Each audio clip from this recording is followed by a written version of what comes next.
এবার আপনাদের ভাইয়াকে ছাড়া আমার ননাসের বার্থডে একাই আমরা সেলিব্রেট করলাম। তার সাথে আপুর বাসায় কি কি করলাম, কোথায় গেলাম আর কেন আপনাদের ভাইয়া ছিল না আপুর বার্থডেতে, সবটা মিলিয়ে থাকছে আজকের ভিডিও। তো আসসালামু আলাইকুম এভরিওয়ান, আই হোপ আপনারা সবাই ভালো আছেন। ওই দিন ছিল 5 সেপ্টেম্বর আর আপুর বার্থডে যেহেতু 6 সেপ্টেম্বরে, তাই আমি আগের দিন আপুকে সারপ্রাইজ দিতে কেক নিয়ে চলে আসি আপুর বাসায়। কিন্তু আর সারপ্রাইজটা দিতে পারলাম কোথায়, আব্দুল্লাহ এসেই তো তার ফুপ্পিকে বলে দেয় কেকের কথা। তো কি আর করার, রাত 12টা বাজতেই আপুকে দিয়ে কেক কাটিয়ে আমরা আপুকে উইশ করি।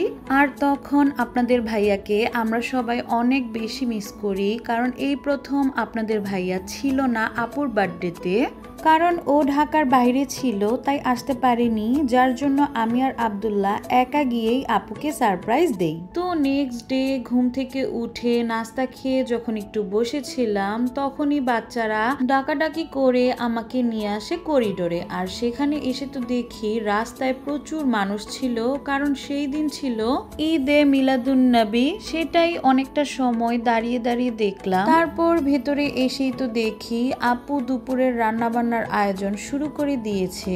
তো সেখানে কিছুক্ষণ বসে থেকে আপুর সাথে গল্প করে চলে আসি ড্রয়িং রুমে। আর সেখানে বাচ্চারা আগে থেকে বসে ড্রয়িং করছিল, তাই আমি সেখানে গিয়ে টিভি দেখতে বসে যাই। তার কিছুক্ষণ পরেই তো আপু আমাকে খেতে দিয়ে যায় মিষ্টি।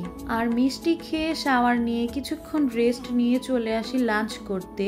আর এসে তো দেখি আপু অনেক কিছু রান্না করেছে। আপুকে অনেকবার রিকোয়েস্ট করা হয়েছে যাতে বেশি কিছু না করে, তারপরও সে অনেক কিছু রান্না করে ফেলেছে। তো সন্ধ্যার পরে আমরা একটু প্ল্যান করি বাইরে যাওয়ার, তাই তো সবাই রেডি হয়ে এই তো বের হয়ে গিয়েছি। আর বাচ্চারা তো বাইরে যাওয়া নিয়ে খুব খুশি।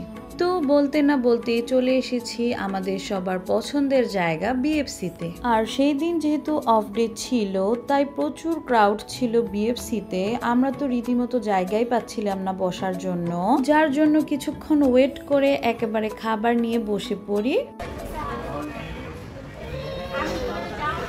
আর নেক্সট ডে সকালবেলা নাস্তা খেয়ে বসে পড়ি চা নিয়ে। আর চা খাওয়া হতে না হতেই আপু অনেকগুলো ফ্রুটস কেটে দিয়ে যায় আমাকে। তো ফ্রুটস খেয়ে রান্নাঘরে এসেই তো দেখি আপু এখানে আমাদের সবার পছন্দের চিকেন বিরিয়ানি রান্না করছে, কারণ আপুর হাতের চিকেন বিরিয়ানিটা খেতে খুব মজা হয় আর আমাদেরও খুব পছন্দ। তাই আমি আপুকে রিকোয়েস্ট করেছিলাম চিকেন বিরিয়ানি রান্না করতে। আর সাথে কিন্তু আপু কাবাবও বানিয়েছিল, যেটা অপর পাশে ভেজে নিচ্ছে।